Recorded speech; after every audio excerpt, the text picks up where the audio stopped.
Здравейте, вие сте с Университет на живота, аз съм Иван Велков.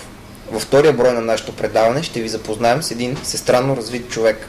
Той е запален ловец, бивш шампион по автомобилизъм, но неговото призвание, както той сам признава, е перото и това да твори разкази. Вижте какво ни сподели Дончо Цончев в един разговор за минало, настояще и бъдеще. Отговорили сме младите хора, според вас? Сегашното поколение отговори. Мисля, че да. Не им че така, но мисля, че да. Не ще правят семейства, деца, той следващия свят е от тях. Но как без отговорност ще градиш живота? Един от великите ви приятели е Шолохов. Дядя Миша. И с него казашката дънихме, щяхме да ходим на лов. Зарядахме пушки всичко. Открадна с един самолет от Ростов на Дону, хотел в Ростов. Отидохме до тоалетната, той вика, ела с мен. Седнахме в една честна, самолетчето неговото, фъска степите и така много се гордея с тия работи. Светло ли е бъдещето на България според вас? Никога не е било, само на думи. Не мислиш ли, аз така си разсъждавам като наблюдавам съвременния живот, как се развива и нашето общество вече 20 години, не мислиш ли, че българския народ трябва някаква карма да преживее или носи някаква тегуба? Може би големи зверове са били прабългарите ли, много пакости ли са правили, на тази земя много са кощунствали ли? Не мислиш ли, че носиме някаква тежест такава? Всички са тежест на времето. Зверове, не, това са оправдания, теории, няма такова нещо. Съдба има, но чак пък такава карма. Добре, да виж, то преход няма край. 20 години... Няма, не можем, не ставаме. Ние ако ставахме и преди това, преди Европейския съюз, ще да бъдем европейска страна и като другите. А не сме. И нямаме потенциала. Не бива. 1300 години... Много кофти племе. Държава такова кофти племе. Абсолютно, това е завис. Е страхотен феномен, но не знае, че му завиждаш, а теб да яде. Ще те умори. Що развеждаш това чувство в себе си? Он е хабар няма. Той си стои на яхтата, а ти се ядеш, докато се свършиш. Един Пелин беше казал, ако се роди гений в България, ще е гений на зависта. Факири. Сатанинска работа.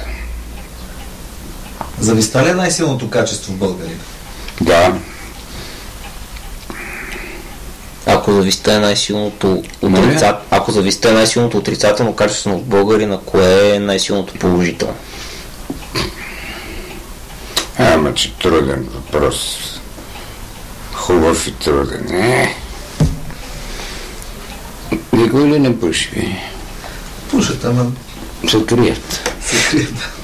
Така се прави на тия години. Качество на българина. Виждам, че сме гостоприемни и работливи. Това са големи легенди. Няма такова нещо.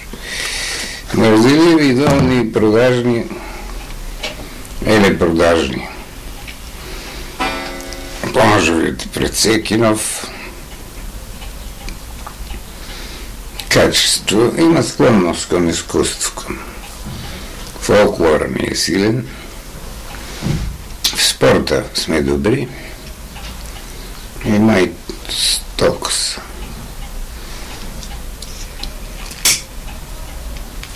Добре, да виж колко добродетели са възпени в народното творчество.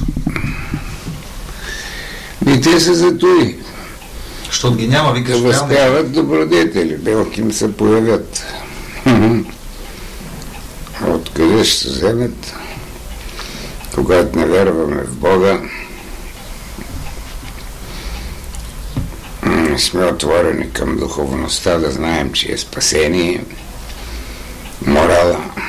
Открих какво ме е спасило и ми е направило кариерата и успехите през целия живот до сега.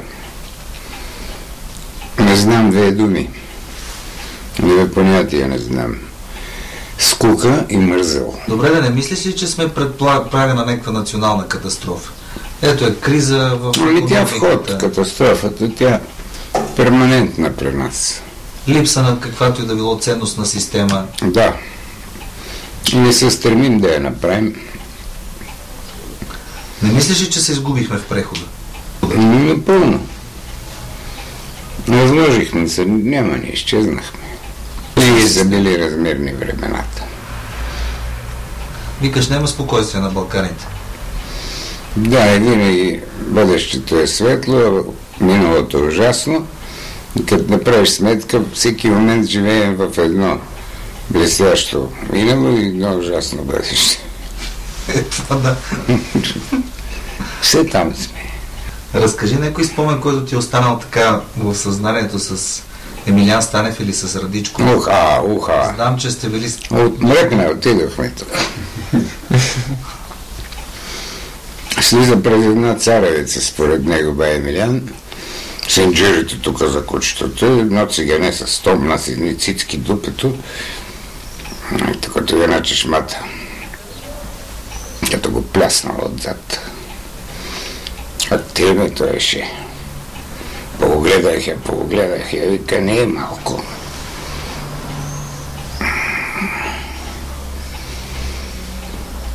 Ние пълни стомните. Следващата неделя пак сме на лов. Влиза той сенджирите и като е гътнал на тревата до чешмата.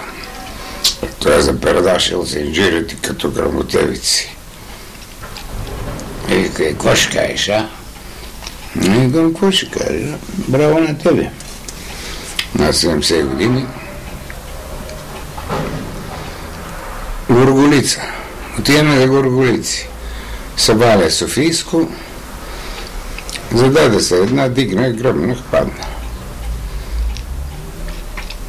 Какво правиш? Викам, какво? За какво сме тук? За лов за Горголици. Няма да трепеш това животно повече.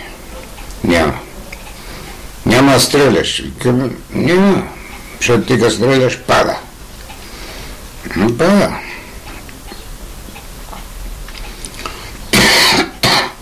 Господ, като бил японски художник, тогава е рисувал Горголицата. Не пипаш повече, няма, бай Емилиане, бъде спокоен. Викам, а като е Господ, като е бил крокодил, какво животно е направил? Викам, се поиграе с стария човек. Йордан беше безпощаден той. Това явление, той подарък за човечеството. Родичковия. Такива съчинения. Една роса студ събаля в тъмно. Едно цикани го изпъдили. Отдолу на Богоров насам. Взе го да го стоплем в колата. Завихме го там. Да го слушаш после. Как сме опердашили, сме си я подфърляли. Като волейболна топка. Един старец от Банско. Ладите за взеци, бавят го. Снахата най-пъргава. Той вика, деца, да ви кажа, много лошо нещо е старостта. Дома ни я дочекате. И знае, че лошо, но ни я дочекате, да не се мъжите. Бате, пише, бате. Така е. Ами аз много бих желал, ако може така да отправите едно пожелание към нас и към хората, които ще ни гледат. Да, към моите хора, защото ние...